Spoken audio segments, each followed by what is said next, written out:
All right, Shalom Akim. I want to give all praises, honor, and glory to Yahawah, Bahasham, Yahawashi, Bahasham, Rakakwadash. Double honors to the apostles and elders of Great Millstone, and Shalom to the elect. And today I want to get into a quick lesson about Cuba. All right, Cuba's name is also known as Manasha, Manessa, which means made to forget. Okay, and I'm going to show this quick clip, which it's a good documentary. Lord willing, I might even watch more of it. It's called on this journalist. I believe this is her page. It's called Belly of the Beast Cuba. And as you see, this documentary is called The War on Cuba. Okay? So we're gonna get into it, and as we watch this documentary, we'll see how we know that the tribe of Manasseh, okay, that this is the tribe of Manasseh. Okay, because yes, all Israel, is forgotten, is downtrodden. But as we're gonna see, Cuba is one of the main ones that's constantly being ostracized. Okay? Real Cuba, and this is what they do. But this is not my Cuba. My Cuba isn't so romantic, but I'm happy here. I love my country. Cuba is safe. We've got free healthcare and education. I graduated from university without paying a penny, and I became a journalist. Pero lo mejor que tiene Cuba es su gente.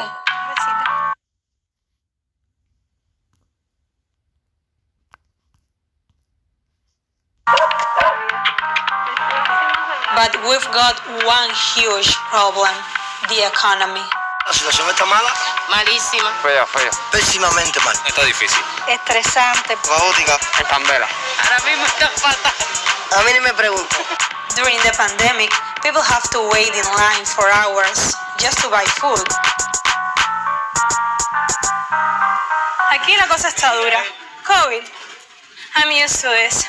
I grew up in crisis. Y no es embargo ni bloqueo. Es guerra. The legislation I signed today further tightens that embargo. By maintaining our embargo, El bloqueo económico persiste. Cruel e insensato bloqueo que haya existido contra nación. Our government blames pretty much everything on the US embargo. They call it the blockade. ¿Es que lo queman mucho? We get bored of hearing about the blockade all the time. But it's real. The United States has been waging war against Cuba for 60 years. It's not a war with bullets or bombs, but it touches every aspect of our lives. Yeah, because what she's referring to is when there was basically a regime change or a coup against the former president Batista back in, I want to say, 1959. All right, Fidel Castro, and I want to say his brother as well, Hugo. No, it's Salaki. Fidel Fidel Castro and his brother Hugo, they overthrew that government, which obviously the United States was pissed off about because, they lost their hegemony within that state. In a good movie, I recommend brothers watch is the movie The Irishman, because they basically go into how back in the 50s and the 40s, Cuba was like the Las Vegas of the Caribbeans, if you want to say, and to this very day, 60 years later, Esau is still making sure he puts sanctions on that place. And this goes to show you too that Esau's gonna come down hard on us, man, because he has to make a prime example on those that rebel against him, those that is not with his wickedness. Okay? Because here it is, when you get in bed with Esau, everything is in his favor and you're the ones getting screwed. Okay? But hey, these places are beautiful places. Yeah, you know, they have their poverty and stuff like that. But here it is. You know, it's free to go to school there. You actually have you can get a free education to build your economy. Okay. Meanwhile, over here, you got to pay out the fucking ass to go to school. She was going into that. But I'm not going to get off, I don't want to get off topic too much. But yeah, that's basically what this documentary is about. The blockade and life because of the blockade that America constantly puts on them. Recently, more than ever.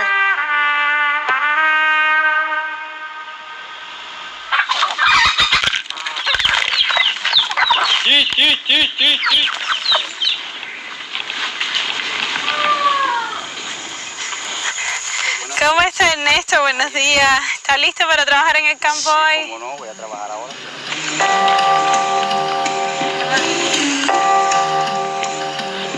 Hay personas que me conocen de 25 años y no saben que me faltan las piernas. ¿Me puede mostrar sus prótesis? Yeah, and it makes me think, as I watch this, as the scriptures say, woe unto him. Let me see. I think it's in Habakkuk 3. Let's see.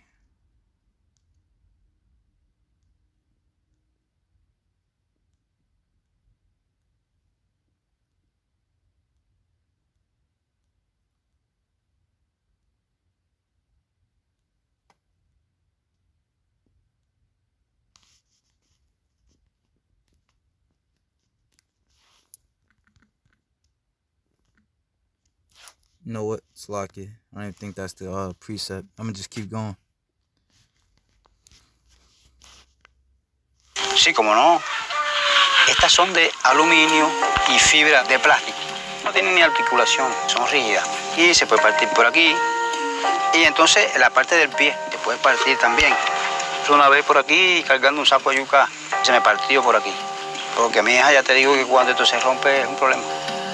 This is where Ernesto goes to get his prosthetics, free of charge. But Ernesto can't get the specialized prosthetics he needs, because it's illegal for Cuba to buy them.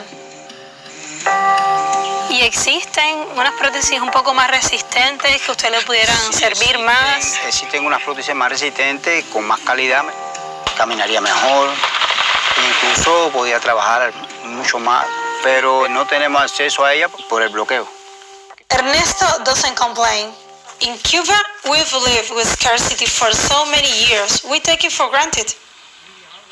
The blockade is the longest trade embargo. You see? He lived for scarcity so many years. They're accustomed to having less.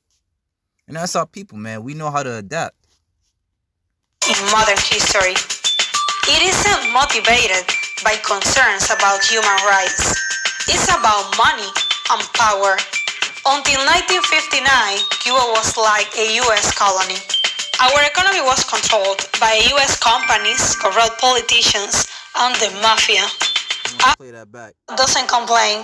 In Cuba, we've lived with scarcity for so many years, we take it for granted. The blockade is the longest trade embargo in modern history. It isn't motivated by concerns about human rights. It's about money and power. Until 1959, Cuba was like a U.S. colony. Our economy was controlled by U.S. companies, corrupt politicians, and the mafia. After the revolution, Cuba nationalized the U.S. companies. We claim our sovereignty, our right to govern ourselves. The government gave basic rights to the majority: women, black people, campesinos, the working class. The blockade was retaliation. It's basically a form of economic warfare. The blockade stops Cuba from doing business with the United States. They can't buy our stuff and we can't buy theirs. And we can pay for things because banks won't lend us money or even let us open accounts. The blockade also stops Cuba from doing business with other countries. That's not all. The blockade also locks us out of a big part of the internet. So in a nutshell, these devils was trying to wipe you so-called Cubans off the face of the earth. You know, the scriptures say in Ecclesiasticus or Sirach chapter 34,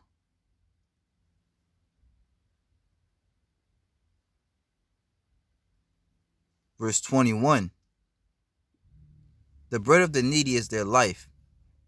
He that defraudeth him thereof is a man of blood. Okay? Esau, man, listen. You know, like I said, this is a real eye-opener too for brothers, man. Because this devil does not take rejection good. Okay? Same thing over there in Haiti. Another country that fought for their sovereignty. Esau's still messing them up. Okay? It says, the bread of the needy is their life. He that defraudeth him thereof is a man of blood. He that taketh away his neighbor's living slayeth him, and he that defraudeth the laborer of his hire is a bloodshedder. When one buildeth and another pulleth down, what profit have they but labor?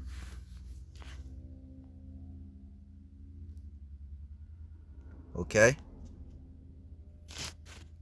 And this is the curses, man. The scriptures say we're going to toil all the day long and not receive anything. Roughly paraphrasing in Deuteronomy 28.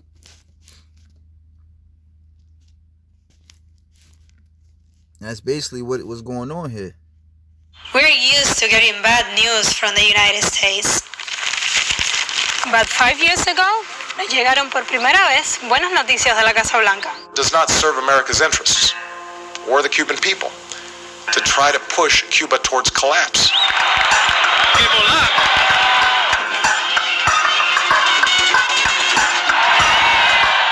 Obama announced new relations with Cuba. He began by loosening the blockade. U.S. airlines and cruise ships started taking tourists to Havana. Business was booming.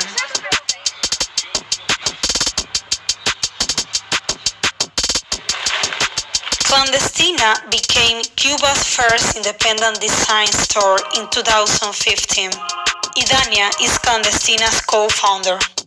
She started the store after Cuba opened its economy to private business. Clandestinos pretende establecer el trabajo de los jóvenes diseñadores cubanos. After Idania met Obama, Clandestina became a symbol of Cuba's new private sector.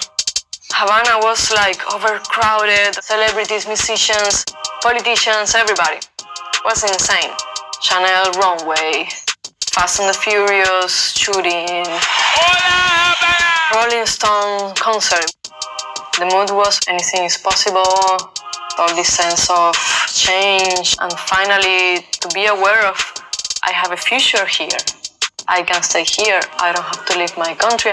But then Trump won the election, so. But all of the concessions that Barack Obama has granted the Castro regime were done through executive order, which means the next president can reverse them, and that I will do. The Trump administration is imposing new restrictions on U.S. travel to Cuba. John Bolton making a South Florida stop today to talk to the Cuban-American community. Unveiling sweeping changes to Cuba policy. A major blow to the new U.S.-Cuba relationship. The U.S. has banned flights. All families to leave Cuba. The U.S. government will also ban trips by cruise ships. Have to go after their finances, limiting the amount of money, fresh U.S. sanctions. It's part of a trend. U.S. tourism stopped. And if you don't have tourism, you don't have business. You see? And out of all the messed up stuff that was happening in the world, Trump made it his business to renew sanctions on Cuba. You see? So this is no coincidence, and through the spirit, this is how, if you can receive it, we understand that the so-called Cubans are of the tribe of Manasseh. And as I mentioned before, if you go into the Hebrew, all right, the breakdown of the word Manasseh, meaning Manashah, or made to forget. Okay, so now this is Genesis 41,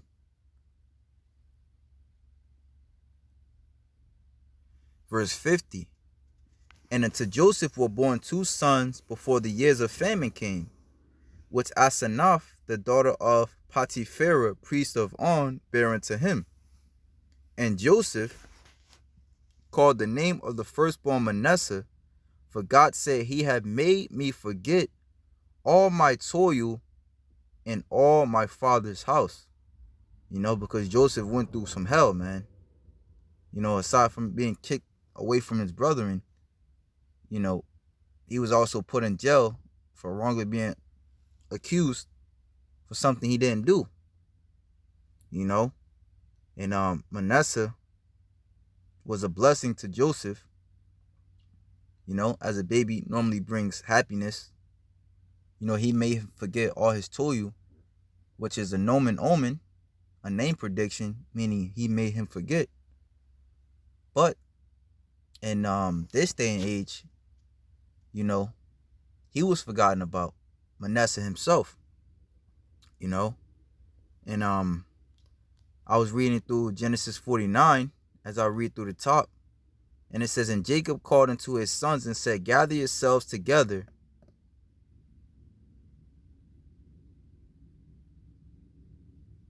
that I may tell you which that shall befall you in the last days.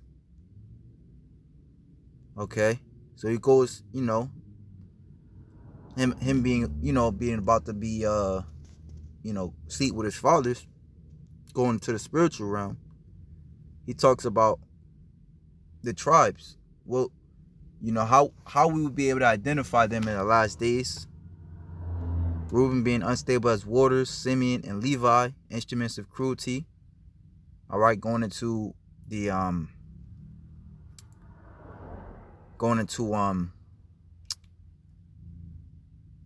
witchcraft, Salakia. All right, Judah, thou art he whom thy brethren shall praise, the so-called African Americans. Simeon being the so-called Dominicans, Levi being the so-called Haitians. Okay. Zebulon, Issachar, Dan, Gad, Asher, Naphtali, Joseph. Okay. But you notice it never mentions Manasseh. So I just saw my notice. I'm like, wow. See, it mentions Benjamin. It never mentions Manasseh. One might say, well, it mentioned Joseph, which was the father of Manasseh and Ephraim. But Joseph is synonymous with Ephraim. As a matter of fact, when we go to Revelation 7, it proves just that. Revelation 7 and 3 I want to read. Which also proves too. It also proves well,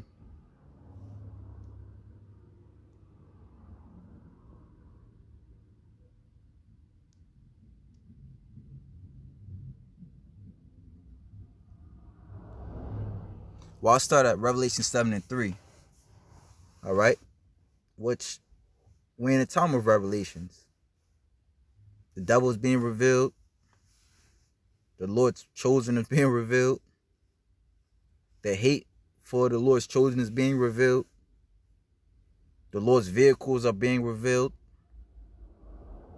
The prophecies in the Bible are being revealed. So everything is being revealed, like the Lord told Daniel. And one of the things that will be revealed, okay, at the very end, when the Lord beams us up into those chariots to not taste of nuclear missiles, is who the Lord was dealing with the whole time. The so-called blacks, Hispanics, and Native Americans that you deemed as bums throughout all 4 corners of the world was sackcloth and signs telling you that you're going down. Telling you devils that you're going down. All right. So this is Revelation 7 and 3 saying, hurt not the earth, neither the sea nor the trees, till we have sealed the servants of our power in their foreheads. And I heard the number of them which were sealed, and there were sealed 144,000 of all the tribes of the children of Israel. Of the tribe of Judah were sealed 12,000. Of the tribe of Reuben were sealed 12,000. Of the tribe of Gad were sealed 12,000. Of the tribe of Asher were sealed 12,000. Of the tribe of Naphtali were sealed 12,000. Of the tribe of Manasseh were sealed 12,000. You know? And makes me think of the scripture, they may forget, but I will not forget. The Most High will never forget us. The scriptures say, let me just grab that. I want to come back to this. But the scriptures even say,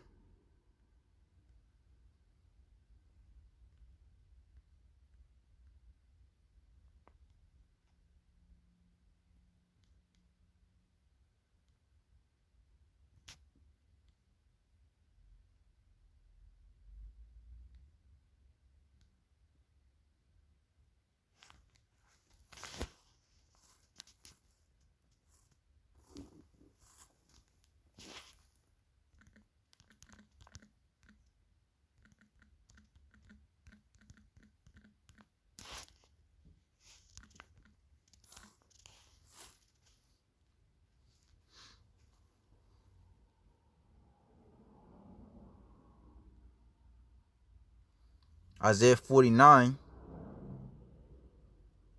and 13. Sing, O heavens, and be joyful. We got to be joyful, man. O earth, and break forth into singing. O mountains. Okay? Not the literal mountains. Okay? But talking about the governments. For Yahawah have comforted his people. Okay? And the scriptures say in Proverbs 29 and 2, when the righteous are in authority, the people rejoice. So he's supposed to be, these people are supposed to be rejoicing that we coming into power. And will have mercy upon his afflicted. But Zion said, the Lord hath forsaken me, and my Lord hath forgotten me. Because even though all these prophecies are coming to pass, our people are still getting shot down in the street. You know, they still having to live in poverty. All right, being talked down upon. Okay, even as Donald Trump called their countries shithole countries. When Hurricane Maria hit Puerto Rico, Trump was down there shooting, got them paper towels like they was basketballs, like shit was a game.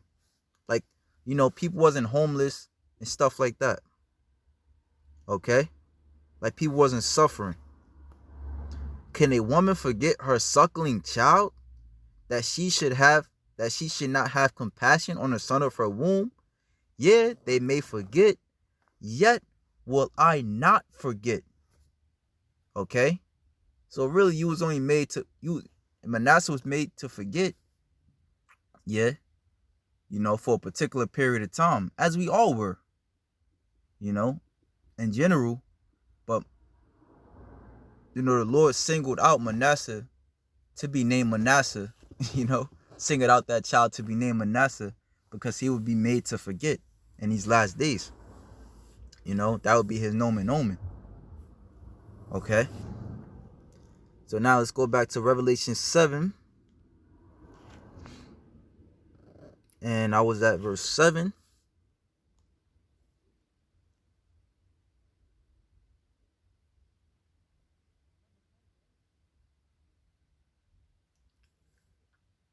Of the tribe of Simeon were sealed 12,000. Of the tribe of Levi were sealed 12,000. Of the tribe of Issachar were sealed 12,000. Of the tribe of Zebulun were sealed 12,000. Of the tribe of Joseph were sealed 12,000. Of the tribe of Benjamin were sealed 12,000. You see? And notice, I mentioned before how Joseph and Ephraim are synonymous. That's why I didn't say of the tribe of Ephraim was sealed 12,000. It says of the tribe of Joseph. And I already mentioned his other child, Manasseh. So it would stand to reason that Joseph is synonymous with Ephraim. But just something quick in the spirit. You so-called Cubans, you Manassites, were not forgotten. So with that, shalom to the elect.